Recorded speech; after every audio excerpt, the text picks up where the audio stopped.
Vice President Dick Cheney and congressional investigators may be on track for a head-on collision in court. Tomorrow is the deadline for deciding whether to take legal action to try to force Cheney to grant access to records of Cheney's Energy Task Force. Dick Cheney has refused to make public the minutes of those meetings. All we know is who he met with, the top executives of America's leading energy companies, led by Chevron, ExxonMobil, and what was then the Enron Corporation before it went bankrupt. We also know that he refused to meet with any environmentalists. We're going to make decisions based upon sound science, not some environmental fad. Now, among the recommendations of the report, as is well known, is that the United States should allow drilling in Alaska at the Arctic National Wildlife Refuge, or ANWR. And this has produced a great deal of controversy in this country.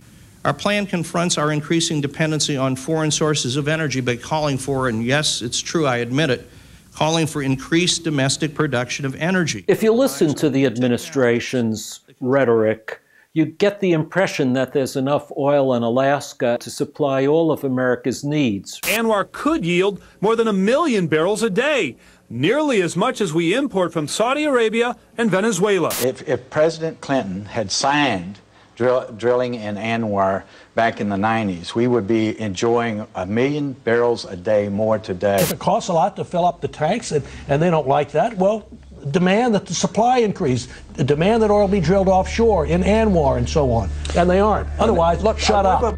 But the report makes clear that there's not nearly enough oil in the United States to satisfy our ever-growing needs.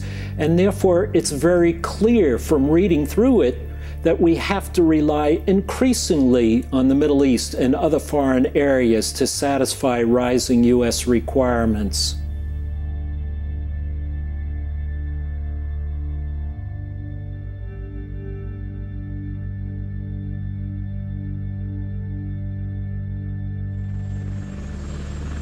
And so what this debate did was to distract attention from other aspects of the energy plan, which called for increased dependence on imported oil.